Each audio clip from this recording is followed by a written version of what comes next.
Will hold judicial academy में आप सभी का स्वागत है। जैसे कि हम कल की क्लास में चैप्टर 10 तक कंप्लीट कर चुके हैं आईपीसी, तो आज हम चैप्टर 11 स्टार्ट करेंगे। ओके, तो हम स्टार्ट करते हैं चैप्टर 11। ओके, देखो चैप्टर 11 क्या बोलता है। False evidence and offences against public justice.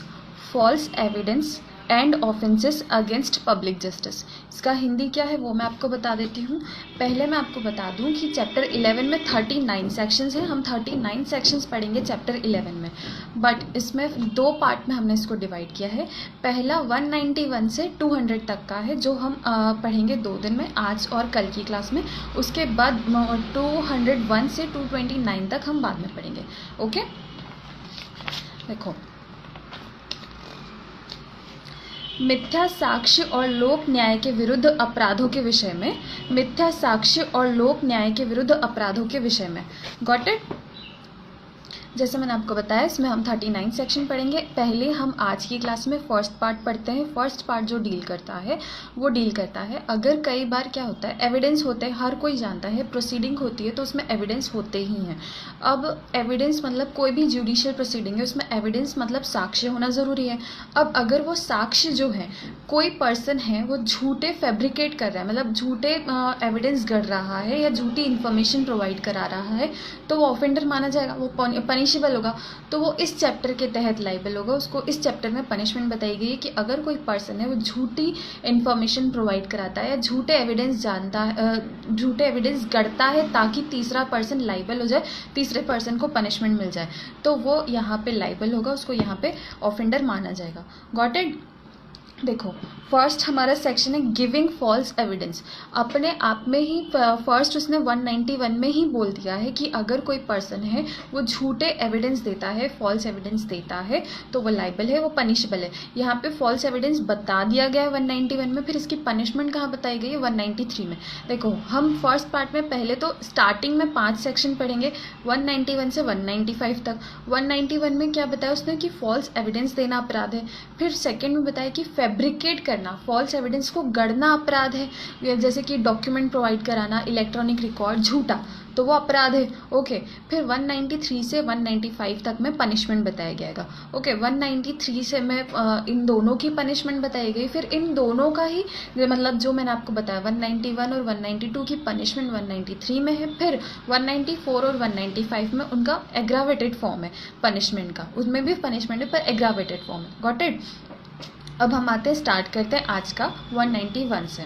ठीक है, 191 क्या कहता है आईपीसी का, वो कहता है गिविंग फॉल्स एविडेंस। इसकी हिंदी क्या है वो आप सुन लो, फिर मैं आपको एक्सप्लेन कर देती हूँ। मिथ्या साक्ष्य देना, मिथ्या साक्ष्य देना। ठीक है, देखो पहले मैं आपको बता दूं कि हमारी जो सीजे की एग्ज़ाम होती है या कोई भी एग्ज़ाम होती है, उसमें इस चैप्टर से, ये चैप्टर बहुत इंपॉर्टेंट है, इस चैप्टर से इलस्ट्रेशन से क्वेश्चंस बहुत बैठते हैं। ओके, तो आप लोग इसके इलस्ट्रेशन बहुत ध्यान से पढ़िएगा जब भी आप पढ़ें। ओके, हाँ, तो हम स्टार्ट करते हैं। Giving false evidence. whoever being legally bound by an oath। देखो ये पूरा बहुत बड़ा सेक्शन है, तो इसको हम कैसे पढ़ेंगे, पार्टीशन में पढ़ेंगे। तो पहले इसने बोला whoever being legally bound by an oath, कोई पर्सन जो ओथ के द्वारा लीगली बाउंड है। ओथ हमने कहाँ पढ़ा था, हमने आईपीसी में सेक्शन 52 में पढ़ा था। ओथ मतलब कि अगर कोई पर्सन है तो उसकी लाइबिलिटी, अगर उसने ओथ ली है, शपथ ग्रहण की है, तो उसकी लाइबिलिटी हो जाती है कि वो सच बोले, सच के सिवा और कुछ नहीं बोले। ओके, अगर उसने ओथ ले ली है, शपथ ले ली है, तो उसको सच बोलना ज़रूरी हो जाता है, उसकी लाइबिलिटी हो जाती है ये। तो यहाँ पे वो बोल रहा है whoever, कोई भी person being legally bound by an oath, legally bound by an oath और by an express provision of law to state the truth. या तो वो शपथ के द्वारा लाइबल है, लीगली बाउंड है, या फिर कोई एक्सप्रेस प्रोविजन है लॉ का जिसके द्वारा वो लीगली बाउंड हो गया है कि उसको सच बोलना है। Got it. और being bound by law to make a declaration upon any subject makes any statement, या फिर वो कोई सब्जेक्ट पे, कोई भी पर्टिकुलर सब्जेक्ट पे बोलने के लिए या कोई स्टेटमेंट देने के लिए लाइबल है। फिर फोर्थ पॉइंट क्या बोल रहा है, मतलब है वो कंटिन्यूसली, पर हम इसे डिवाइड करके पढ़ रहे हैं ताकि हमें याद हो जाए, समझ आ जाए इजीली। ओके, अब ये नेक्स्ट क्या बोल रहा है, मेक्स एनी स्टेटमेंट, कोई स्टेटमेंट बोलता है विच इज़ फॉल्स, वो झूठा है। कोई ऐसा स्टेटमेंट बोलता है, देखो कोई पर्सन है, फर्स्ट लाइन उसने बोला कि वो लीगली बाउंड है किसी शपथ के कारण, या फिर कोई एक्सप्रेस प्रोविजन है लॉ का जिसमें उसको सच बोलना है, सच के सिवा कुछ नहीं बोलना। सेकंड पॉइंट ये बोल दिया। फिर वो बोल रहा है law to make a declaration upon any subject, या फिर उसको कोई स्टेटमेंट बोलना है, कोई पर्टिकुलर सब्जेक्ट पे कोई स्टेटमेंट देना है। Got it? Makes any statement which is false, जो कि वो कुछ भी ऐसा, तीनों चीज़ों में से कुछ भी ऐसा लेता है जो झूठा है। ओथ या कोई स्टेटमेंट जो लीगल प्रोविजन के द्वारा उसको एक्सप्रेसली बोला गया है कि आपको बोलना है, या कोई स्टेटमेंट देता है, तो वो तीनों में से कुछ भी ऐसा जो झूठा है, okay, which is false and which he either knows or believes to be false. वो जानता है या उसको बिलीव है कि हाँ, कारण है उसके पास कि हाँ ये वाला स्टेटमेंट जो वो बोल रहा है या वो जो ओथ दे रहा है, शपथ ले रहा है, वो झूठी हो सकती है, okay, to be false, or doesn't believe to be true, या फिर वो उसको कंफर्म नहीं है कि वो जो बोल रहा है वो सच है, हो सकता है वो झूठ भी हो, कंफर्म नहीं है उसको कि वो झूठ हो सकता है, okay. Is said to give false evidence, is said to give false evidence. ये जितनी भी चीज़ें हैं, अगर उसको वो ओथ लेता है या फिर कुछ स्टेटमेंट बोलता है जो वो जानता है, या फिर उसके पास रीज़न है बिलीव करने का, या फिर उसको कंफर्म नहीं है कि वो जो बोल रहा है वो सच है या झूठ है, तो वो फॉल्स एविडेंस दे रहा है, झूठा साक्ष्य दे रहा है। Got it? अब हम इसके एक्सप्लेनेशन पे आते हैं, फिर मैं आपको इसको हिंदी में और पढ़ दूंगी तो आपको समझ आएगा। फिर मैं आपको इसके एसेंशियल इंग्रेडिएंट्स बता दूंगी, जिससे आपको लर्न हो जाएगा और आपको पता चल जाएगा कि इसको आपको कैसे पढ़ना है और कौन कौन सी चीज़ें इसमें इंपॉर्टेंट है। फर्स्ट मैं आपको बता दूं कि देखो, जब तक कोई शपथ नहीं लेता तब तक वो सिर्फ इन्फॉर्मेशन, मतलब कोई स्टेटमेंट है, उसने कोई स्टेटमेंट बोला, अगर वो बिना शपथ के बोलता है तब तक वो सिर्फ एक स्टेटमेंट कहलाता है या इन्फॉर्मेशन प्रोवाइड कराना कहलाता है। पर जैसे ही वो शपथ पत्र पे एज एन ओथ बोल देता है तो फिर वो एविडेंस हो जाता है। Got it? एविडेंस मतलब तभी होता है जब आपने ओथ के द्वारा लिया हो, उसके पहले तक वो सिर्फ इन्फॉर्मेशन है, जो कोई ऑफेंस नहीं है, ओके। इन्फॉर्मेशन दे दी, झूठी है, उसको कंफर्म नहीं था, उसने दी, ओके, चलेगा। पर जैसे उसने ओथ दी तो उसकी लाइबिलिटी हो जाती है कि वो सच बोले, ओके। तो हम इसके एक्सप्लेनेशन पे आते हैं। एक्सप्लेनेशन 1 क्या कहता हैगा? A statement is within the meaning of this section whether it is made verbally or otherwise। इस सेक्शन में जो स्टेटमेंट बोला गया है उसका मतलब है कि वो वर्बली भी हो सकता है, बोला हुआ भी हो सकता है, लिखा हुआ भी हो सकता है। ज़रूरी नहीं है कि वो कोई पर्टिकुलर फॉर्म नहीं बताया गया। स्टेटमेंट कोई सा भी हो सकता है, लिखा हुआ, बोला हुआ, या फिर एक्शन के द्वारा बताया गया हुआ, ओके, गॉट। अब एक्सप्लेनेशन 2 पे आते हैं हम। एक्सप्लेनेशन 2 क्या कह रहा है? अ फॉल्स स्टेटमेंट, एक झूठा statement as to the belief of the person attesting is within the meaning of this section, and a person may be guilty of giving false evidence by stating that he believes a thing which he doesn't believe, as well as by stating that he knows a thing which he doesn't know। अगर कोई person है जिसने झूठ बोला है ये जानते हुए कि वो कंफर्म नहीं है वो इन्फॉर्मेशन, या फिर वो इन्फॉर्मेशन कंफर्म झूठी है, पूरी तरह उसको बिलीव है कि ये जो बात बोल रहा है वो झूठी है या झूठी हो सकती है, जिसके कारण कोई तीसरा पर्सन कन्विक्ट हो सकता है, तो फिर वो यहाँ पे लाइबल होगा, इस सेक्शन के तहत लाइबल होगा, ओके। अब मैं आपको इसके एक्सप्लेन कर देती हूँ हिंदी में, उसके बाद मैं आपके इस सेक्शन के इलस्ट्रेशन पे आती हूँ, ओके। देखो 191 क्या कह रहा है? जो कोई शपथ द्वारा या विधि के किसी अभिव्यक्त उपबंध द्वारा सत्य कथन करने के लिए वैध रूप से आबद्ध होते हुए या किसी विषय पर घोषणा करने के लिए विधि द्वारा आबद्ध, या तो वो झूठा कोई शपथ द्वारा या फिर कोई घोषणा कर रहा हो उसके द्वारा ऐसा कोई कथन करेगा जो मिथ्या है, या तो जिसके मिथ्या होने का उसे ज्ञान या विश्वास है, या उसको ज्ञान है कि वो जो बोल रहा है वो झूठ है, या जिसके सत्य होने या उसे विश्वास नहीं है वह मिथ्या साक्ष्य देता है या कहा जाता है। तो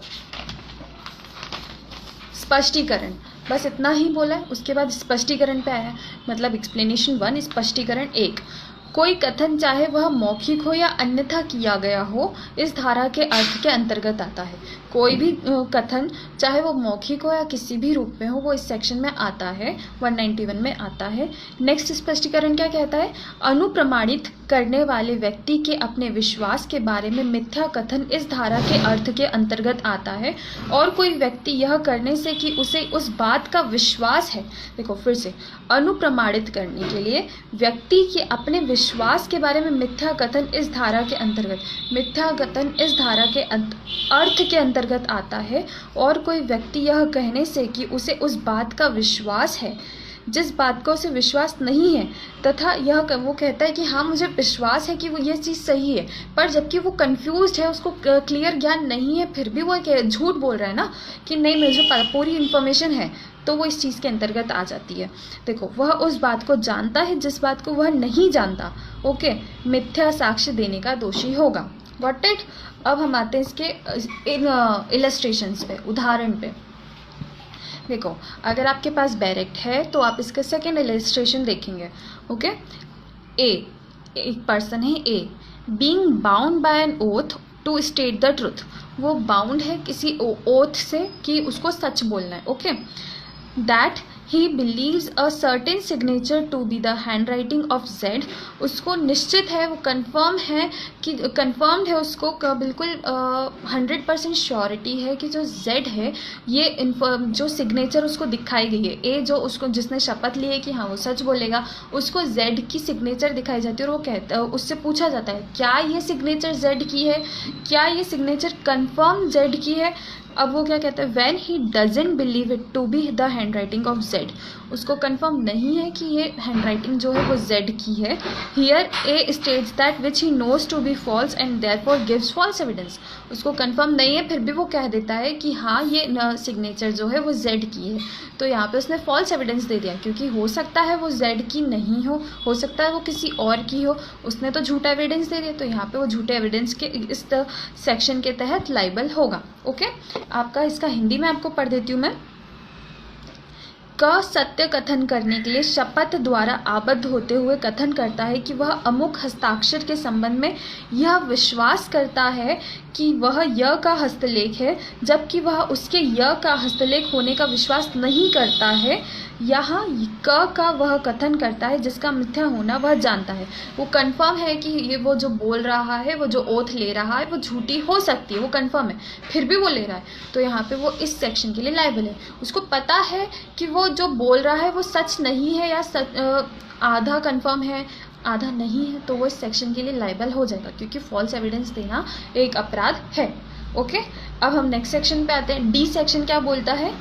ए, देखो आप अगर बैरक लेकर बैठे तो डी सेक्शन डी इलस्ट्रेशन पे आए, कौन सा, घ इलस्ट्रेशन पे आइए। ओके, क्या बोल रहा है, ए being bound by an oath to state the truth states that he knows that Z was at a particular place on a particular time.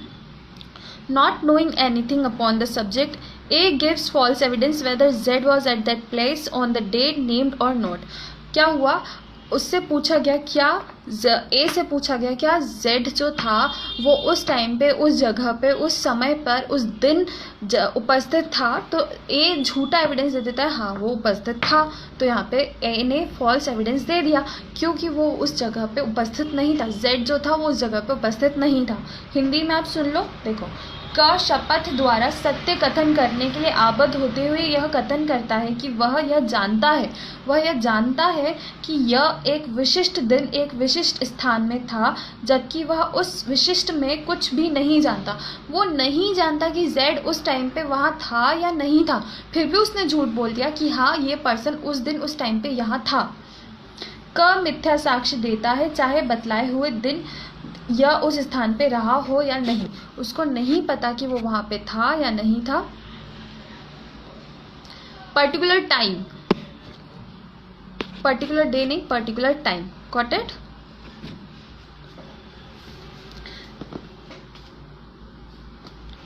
हाँ देखो, Z was at that place on the day named or not। Okay, ज़रूरी नहीं कि कौन सा दिन है, मतलब कोई भी चीज़ ज़रूरी नहीं, डेट हो, टाइम हो, कुछ भी वो निश्चित नहीं है, बस उसने अपना काम झूठ बोल के कर दिया, तो वो यहाँ पे लायबल हो गया। Got it. अब यहाँ पे आप इसके इसेंशियल सुन लीजिए। इसेंशियल मैं आपको बता देती हूँ, 4 इसेंशियल है इसके। इसेंशियल इंग्रेडिएंट जो 191 में कोई पर्सन को लायबल करने के लिए ज़रूरी है।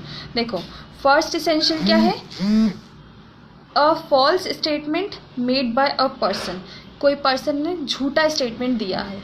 ओके. सेकेंड बोल रहा है who is legally bound by an oath, वो जो स्टेटमेंट है वो उसने किसी शपथ के लिए लीगली बाउंड होकर बोला है, एवं किसी को नहीं बोल दिया, उसको शपथ दिलाई गई है, या फिर उसने वो लाइबल है, लीगली बाउंड है कि उसको कुछ ये स्टेटमेंट देना है, वो अब उसको सच बोलना था, उसने झूठ बोल दिया. ओके. थर्ड है by an express provision of law, किसी एक्सप्रेस प्रोविजन के द्वारा वो लाइबल है, लीगली बाउंड है कि उसको यहाँ पे आना है और सच बोलना है. ओके. फिर he must make a statement which he knows or believes to be false or believes to be not true. He must make a statement which he knows or believes to be false or believes to be true. उसने कुछ ऐसा बोला है जिसमें वो निश्चित ही झूठ बोल रहा हो, या वो कंफर्म नहीं है कि वो जो बोल रहा है वो सच है या झूठ है, वो कंफर्म नहीं है, फिर भी उसने बोल दिया, तो यहाँ पे वो लाइबल होगा. ओथ कहाँ डिफाइन है? ओथ सेक्शन 51 में डिफाइन है. ओके. तो 51 में पूरे आप समझेंगे कि ओथ यानी शपथ यानी क्या होता है. शपथ मतलब होता है, ओथ का एक पर्टिकुलर एक्ट भी है. अगर आप समझे तो आप पढ़ेंगे कि ओथ में बताया गया कि ओथ का मतलब होता है एक पर्सन पूरी तरह लाइबल हो जाता है कि उसको सच बोलना है, सिर्फ और सिर्फ सच बोलना है, सच के सिवा कुछ नहीं बोलना. Got it. यहाँ पे हमारा 191 होता है खत्म. और वो सिर्फ इसी में इस सेक्शन में तभी लाइबल होगा जब वो उसने शपथ ली हो, या फिर अगर वो जब तक लाइबल नहीं होगा जब तक उसने एक्सप्रेसली बताया नहीं हो, किसी लीगली वो बाउंड ना हो किसी चीज़ से कि हाँ यहाँ पे उसको बोलना है या नहीं, मतलब उसको यहाँ पे स्टेटमेंट देना है, इन्फॉर्मेशन प्रोवाइड कराना है या नहीं कराना है. Got it. एक second. What is the topic for today? Topic है चैप्टर 11 IPC. हाँ, तो यहाँ पे पर्सन जो है वो जब लीगली बाउंड होगा और जब वो इन्फॉर्मेशन प्रोवाइड करा रहा है ओथ के अंदर लीगली बाउंड होते हुए, तभी वो इस सेक्शन में लाइबल होगा. जब वो झूठ बोलेगा वरना वो लाइबल नहीं होगा. Got it. अब हम आते हैं हमारे नेक्स्ट सेक्शन पे. 192 IPC का नेक्स्ट सेक्शन है 192 जो हम पढ़ते हैं. 192 क्या कह रहा है? Fabricating false evidence. पहले हमने क्या बोला? 191 में क्या पढ़ा कि झूठा सेक्शन बोल रहा है, मतलब सॉरी झूठा एविडेंस बोल रहा है, वो फॉल्स एविडेंस दे रहा है, का झूठी इन्फॉर्मेशन दे रहा है, झूठी शपथ ले रहा है. ओके.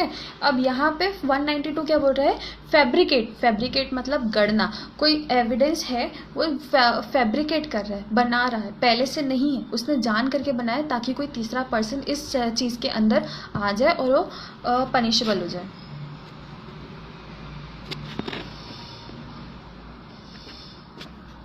हाँ देखो, जो हम 192 पे आते हैं. ओके. IPC का 192 फैब्रिकेटिंग फॉल्स एविडेंस. इसकी हिंदी क्या है?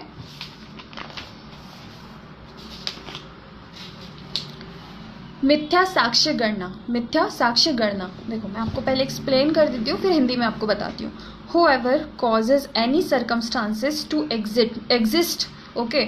Whoever कोई भी person causes any circumstances. causes यानी कोई ऐसे circumstances बना देता है या एग्जिस्ट कर देता है, और makes any false entry कोई false entry करता है in any book और record और electronic record, और makes any document और electronic record containing a false statement. मतलब कोई भी डॉक्यूमेंट बनाता है, इलेक्ट्रॉनिक रिकॉर्ड गढ़ता है, मतलब वो इलेक्ट्रॉनिक रिकॉर्ड हो सकता है, डॉक्यूमेंट हो सकता है. वो हम कहाँ पढ़े? 29A में IPC में हमने पढ़ा है कि इलेक्ट्रॉनिक रिकॉर्ड कहाँ पे डिफाइन है और डॉक्यूमेंट क्या होता है. ओके. तो जैसे अगर कोई पर्सन है, उसने कोई ऐसी एंट्री करी, जैसे बही खाता होता है, अकाउंट्स बनते, कई बार शॉप में तो बनते हैं, मोस्टली शॉप में या कोई कंपनी में कोई फर्म में अकाउंट्स बनते हैं, एंट्रीज होती हैगी. अगर आप लोग कॉमर्स से हो तो आपको जानते ही होंगे, लेज़र बनता है या फिर अकाउंट्स पूरे स्टेटमेंट बनता है, बैलेंस शीट होती है. तो उनमें अगर कोई पर्सन फॉल्स एंट्री करता है ताकि इससे कोई तीसरा पर्सन जो है वो लाइबल हो जाए, तो आगे पढ़ते हैं हम. इंटेंशन क्या है उसका? Intending that such circumstances false entry or false statement में अपीयर इन एविडेंस. उसको इंटेंशनली वो जो जानता है कि ये जो एंट्री है या जो डॉक्यूमेंट वो बना रहा है, गढ़ रहा है, वो एज एन एविडेंस बाद में काम आएगी, एज एन एविडेंस बाद में काम आएगी. ये लाइन इस सेक्शन की सबसे इंपॉर्टेंट है. Okay. May appear in evidence in a judicial proceeding. ये जो रिकॉर्ड है, ये जो एंट्री है, या फिर ये जो डाटा है, डॉक्यूमेंट है, इलेक्ट्रॉनिक रिकॉर्ड है, वो एज एन एविडेंस अपीयर होगी जुडिशियल प्रोसीडिंग में। वो पर्सन जानता है, फिर वो ये जो चीज़ें गढ़ रहा है, ये सारी चीज़ें, ओके।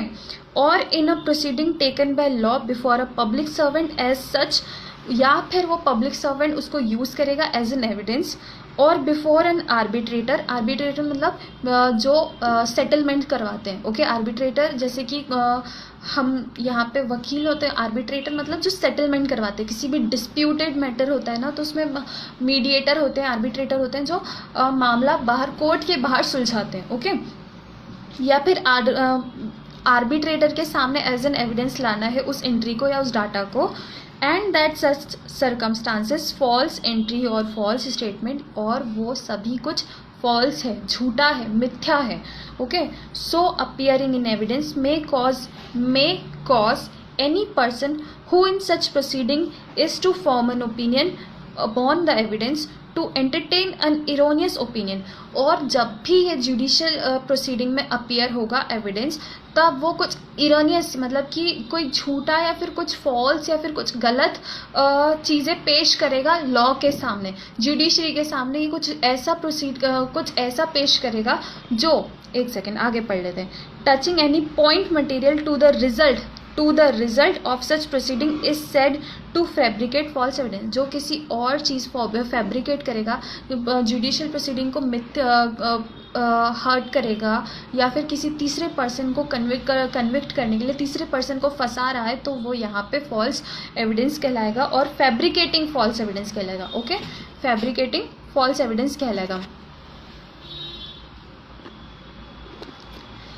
हाँ, और मैं आपको यहाँ पे बता दूँ कि जो YouTube का लिंक है, जो यहाँ पे से अब वीडियो यहाँ पे अपलोड ना होकर YouTube के चैनल पे अपलोड होगा, तो वो YouTube का चैनल जो है आपको इस पेज के बायो में मिल जाएगा। आप इस पेज, जो इंस्टाग्राम पेज है लीगल होल्ड जुडिशियल एकेडमी, उसके पेज के बायो में आपको मिल जाएगा, वहाँ पे लिंक मिल जाएगा। आप उसको ओपन करेंगे तो आपको पता चल जाएगा, वहाँ पे वीडियोज़ आपको मिल जाएंगे, ओके।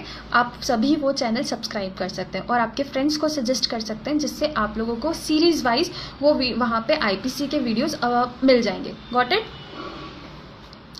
तो अब हम आते हैं 192 के इलस्ट्रेशन पे। नहीं, पहले मैं आपको हिंदी में एक्सप्लेन कर देती हूँ क्या कह रहा है 192 सिर्फ इतना कह रहा है, ये दो चीज़ें डील करता है कि कोई पर्सन है वो फॉल्स या झूठे या मिथ्या साक्ष्य जो है वो गढ़ रहा है, बना रहा है। ऑलरेडी नहीं है, वो बना रहा है फेक एंट्री करके, या कोई ऐसा इलेक्ट्रॉनिक रिकॉर्ड बना के जिससे कोई तीसरा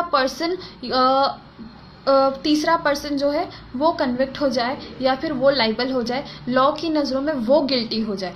कई बार लोग चाल चलते हैं ताकि कोई तीसरा पर्सन फंस जाए, तो बस वही सिचुएशन यहाँ पे है। यहाँ पे चीज़ क्या है, बस दो चीज़ें इनको हमको याद रखनी है कि कोई फैब्रिकेट कर रहा है, झूठे एविडेंस गढ़ रहा है, ओके। और क्या है दूसरा, वो जो चीज़ें गढ़ रहा है उसका रीज़न ये है, वो जानता है, उसको इंटेंशनली उसको पता है ये चीज़ कि ये जो चीज़ें वो गढ़ रहा है वो as an evidence judicial proceeding में बाद में काम आएगी। उसको पूरा नॉलेज है कि ये चीज़ जो है ये बाद में एज एन एविडेंस काम आनी ही है, तभी वो जानता है, इसलिए वो इसको एज एन ये चीज़ें गढ़ रहा है। Got it? अब मैं आपको इसको हिंदी में एक्सप्लेन कर देती हूँ, फिर हम नेक्स्ट सेक्शन पे आते हैं। ये क्या कह रहा है, जो कोई इस आशय से कि किसी परिस्थिति को अस्तित्व में लाता है, या किसी पुस्तक या अभिलेख में या इलेक्ट्रॉनिक अभिलेख में कोई मिथ्या प्रविष्टि करता है, या मिथ्या कथन अंतर्विष्ट करने वाली कोई दस्तावेज या इलेक्ट्रॉनिक अभिलेख रचता है, कि ऐसी परिस्थिति मिथ्या प्रविष्टि या मिथ्या कथन न्यायिक कार्यवाही में या ऐसी किसी कार्यवाही में जो लोक सेवक के समक्ष उसके नाते या मध्यस्थ के समक्ष विधि द्वारा की जाती है, साक्ष्य में दर्शित हो, और कि साक्ष्य में दर्शित हो। वो जानता है, इसलिए इंटेंशनली उसने ये चीज़ें फैब्रिकेट की है, क्योंकि वो उसको पता है कि ये चीज़ें एज एन एविडेंस बाद में काम आएगी जुडिशियल प्रोसीडिंग में या आर्बिट्रेशन में, ओके। साक्ष्य में दर्शित हो और इस प्रकार साक्ष्य में दर्शित होने पर ऐसी स्थिति मिथ्या प्रविष्टि या मिथ्या कार्यवाही में साक्ष्य के आधार पर राय कायम करनी है या फिर राय कायम करनी है। मान लो उसने कुछ ऐसी चीज़ डेवलप की है जिससे जो कोर्ट ऑफ जस्टिस है या आर्बिट्रेटर्स है उनको ये विश्वास हो जाए, वो अपनी एक राय बना ले। एक मतलब अगर आप कोई एविडेंस देखते हो तो उसको देखते ही आपके माइंड में कुछ चीज़ें राय बना लेती है। आप किसी को देख के राय बना कि इसी ने क्राइम किया होगा, इसी ने वो चीज़ें कमिट की होगी। ओके, तो ऐसा कोई फैब्रिकेट करना एविडेंस जिससे राय बन जाए पर्टिकुलर कि हाँ देखो ऐसा, जिससे ऐसी कार्यवाही में साक्ष्य के आधार पर राय कायम करनी है, ऐसी कार्यवाही के परिणाम के लिए तात्विक किसी बात के संबंध में गलत राय बने या फिर वो परिणाम को चेंज कर रही हो। रिजल्ट कुछ और हो सकता था पर इन एविडेंस के चक्कर में रिजल्ट कुछ और हो गया है, तो वह मिथ्या साक्ष्य गढ़ता है, यह कहा जाता है। Got it? तो 192 में हिंदी में ये बोला। अब इसका इलस्ट्रेशन मैं आपको बता देती हूँ। इसमें सिर्फ दो चीज़ें हैं। 192 में फैब्रिकेट कर रहा है झूठा एविडेंस, दूसरा कि वो उसे पता है, जो फैब्रिकेट कर रहा है वो जानता है कि ये चीज़ बाद में एज एन एविडेंस काम आएगी, जुडिशियल प्रोसीडिंग में इसको एज एन एविडेंस यूज़ किया जाएगा, इसीलिए उसने ये चीज़ें गढ़ी है। ओके, ये दो चीज़ें याद रखनी है। अब आप इसके इलस्ट्रेशन पे आओ। A puts jewels into a box belonging to Z. A ने कुछ ज्वेलरी जेड के ज्वेलरी बॉक्स में रख दी, ये जानते हुए कि देखो with intention that they may be found in that box, और वो इस इंटेंशन से कि लोग इसके बॉक्स में ज़रूर ढूंढेंगे। जेड के बॉक्स में उसने वो ज्वेलरी डाल दी और उसको पता है, ए को पता है कि लोग इसके बॉक्स में ज़रूर ढूंढेंगे। Okay, and that this circumstances में cause Z to be convicted of theft, और इन सब सर्कमस्टांसेस, इन परिस्थितियों के कारण जेड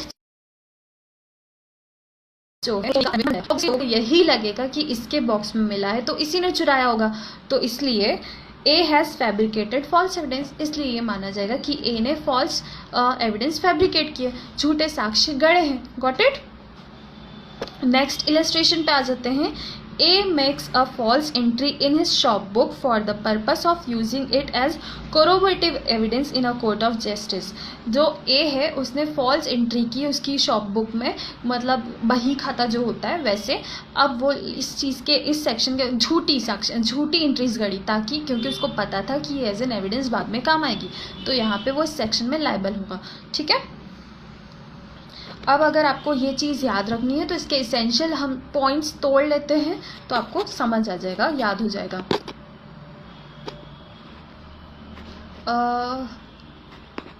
रिपीट कर दीजिए। ठीक है, मैं रिपीट कर देती हूँ। क्या रिपीट करना है पहले ये तो बताओ।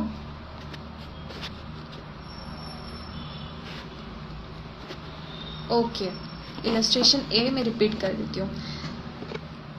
ए है, ए जो है एक इलस्ट्रेशन ए है, उसमें एक पर्सन है ए, हम उसका नाम ले लेते हैं ए।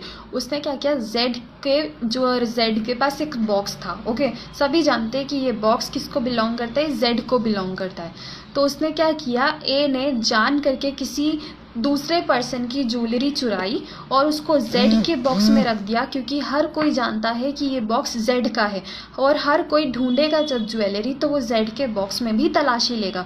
तो उसने ज्वेलरी उठाई, जेड के बॉक्स में रख दी, सब लोगों ने ढूंढी। इससे सर्कमस्टांसेस ये हो गए, परिस्थिति ये हो गई कि सब लोगों को लगा, सबको विश्वास हो गया कि जो ज्वेलरी है वो जेड ने चुराई है, क्योंकि जेड के बॉक्स में मिली है। पर चुराया तो किसी और ने था, उसने जान करके ये किसने चुराया था, ए ने चुराया था। तो यहाँ पे ए जो है वो इस सेक्शन में 192 में लायबल होगा। क्यों? क्योंकि वो चाहता था कि जेड को लोग चोरी का कन्विक्ट माने, चोरी का ऑफेंडर, चोरी का करने के लिए लायबल करें। तो यहाँ पे जो ए है जिसने ये सब सिचुएशन गढ़ी है वो इस सेक्शन के लिए लायबल माना जाएगा। Got it? सेकेंड इलस्ट्रेशन पे आते हैं। सेकेंड इलस्ट्रेशन कहता है A makes a false entry in his shop book. मैंने आपको बताया कि उसने शॉप एंट्री में गलत चीज़ें एंट्री करी, ताकि क्योंकि उसको पता था कि ये एज एन एविडेंस बाद में काम आएगी, और वो काम आई एज एन एविडेंस, और बाद में पता चला कि ये सब चीज़ें उसने जान करके की थी, तो वो यहाँ पे लायबल होगा, वो 192 में आ जाएगा, 192 में होगा। और 192 की पनिशमेंट कहाँ बताई गई है, 193 में। ठीक है, अब मैं इसको आपको बता देती हूँ कि कैसे याद रखना है।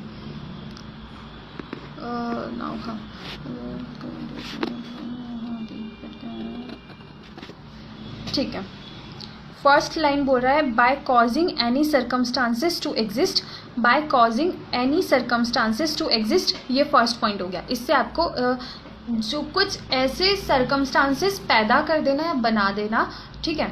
सेकंड पॉइंट बोल रहा है by making any false entry in a book or record or an electronic record.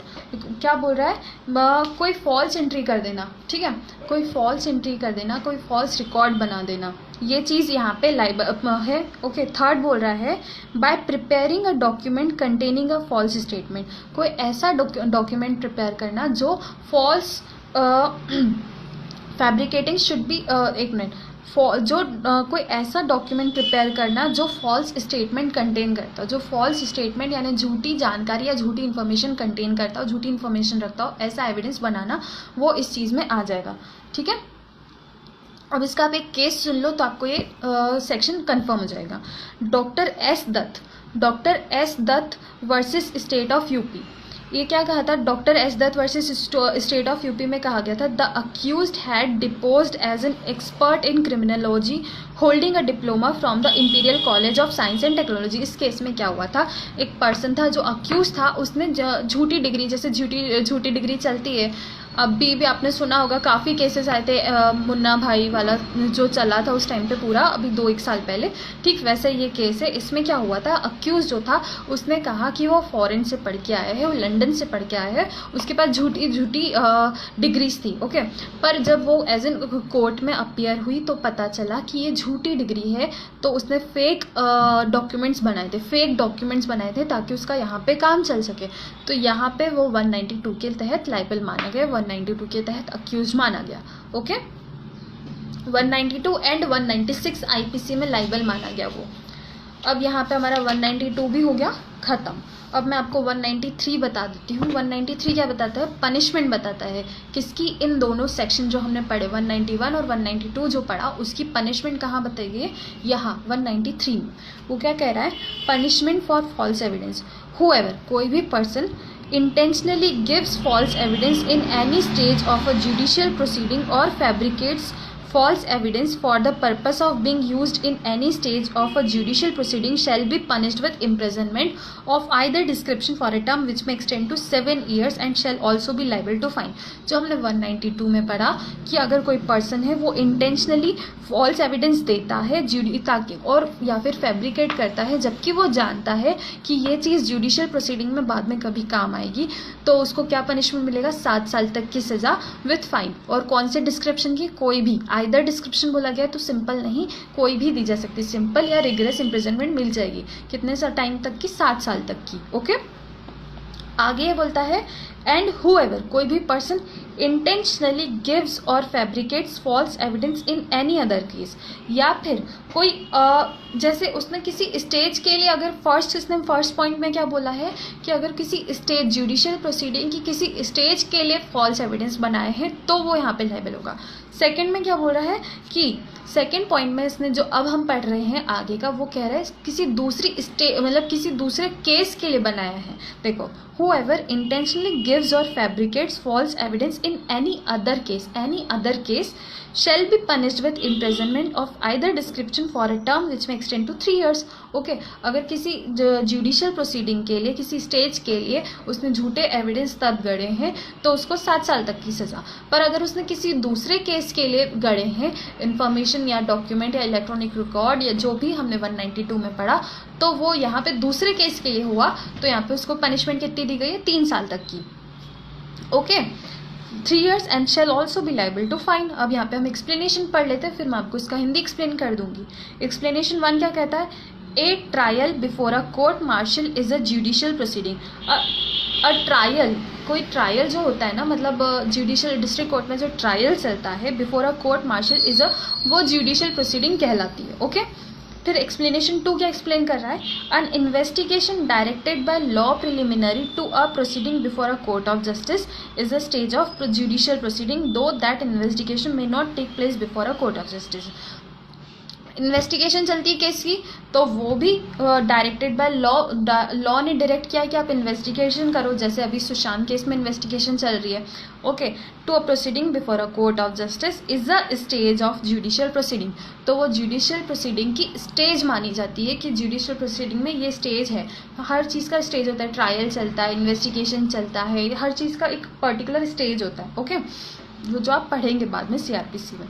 तो though that investigation may not take place before वो इन्वेस्टिगेशन जो है वो कोर्ट ऑफ जस्टिस के सामने पेश नहीं होती है, ये चीज़ यहाँ पे एक्सप्लेन कर दी गई है। वो इन्वेस्टिगेशन कोर्ट ऑफ जस्टिस का पार्ट नहीं माना जाएगा। ओके, अब बस इसमें तो पनिशमेंट बताई थी मैं आपको, इसको हिंदी में और एक्सप्लेन कर देती हूँ। 193 में, जो कोई साक्ष्य किसी न्यायिक कार्यवाही के किसी प्रक्रम में मिथ्या साक्ष्य देगा या किसी न्यायिक कार्यवाही के किसी प्रक्रम में उपयोग में लाए जाने के प्रयोजन से मिथ्या साक्ष्य गढ़ेगा, वह दोनों में से किसी भांति के कारावास से जिसकी अवधि 7 वर्ष तक की हो सकेगी दंडित किया जाएगा, जुर्माने से भी दंडनीय होगा। ठीक है, अब नेक्स्ट पॉइंट में बोल रहा है, जो कोई किसी अन्य मामले में साक्ष्य मिथ्या साक्ष्य देगा या गढ़ेगा, वह दोनों में से किसी भांति के कारावास से जिसकी अवधि 3 साल तक की हो सकेगी दंडित किया जाएगा और जुर्माना भी लगेगा उस पर। अब इसके स्पष्टीकरण पे आते हैं। स्पष्टीकरण क्या कहता है? पहला, सेना न्यायालय के समक्ष विचारण न्यायिक कार्यवाही है। ओके, नेक्स्ट स्पष्टीकरण क्या कह रहा है? न्यायालय के समक्ष कार्यवाही प्रारंभ होने के पूर्व जो विधि द्वारा निर्दिष्ट अन्वेषण होता है वह न्यायिक कार्यवाही का एक प्रक्रम है, चाहे वह अन्वेषण किसी न्यायालय के सामने न भी हुआ। उसका सेकंड जो है एक्सप्लेनेशन वो ये कह रहा है कि इन्वेस्टिगेशन जुडिशियल प्रोसीडिंग का पार्ट माना जाता है, चाहे वो कोर्ट के सामने ना हुआ हो, पर इन्वेस्टिगेशन जुडिशियल प्रोसीडिंग का ही एक पार्ट है। ओके, तो उसमें भी आप अगर कोई फॉल्स एविडेंस क्रिएट करते हैं तो वो इस चीज़ के तहत लायबल होंगे। अब 194 और 195 जो है वो 193 का ही एग्रावेटेड फॉर्म है, उसमें पनिशमेंट बताई गई है, तो वो हम कल कंटिन्यू करते हैं। ओके।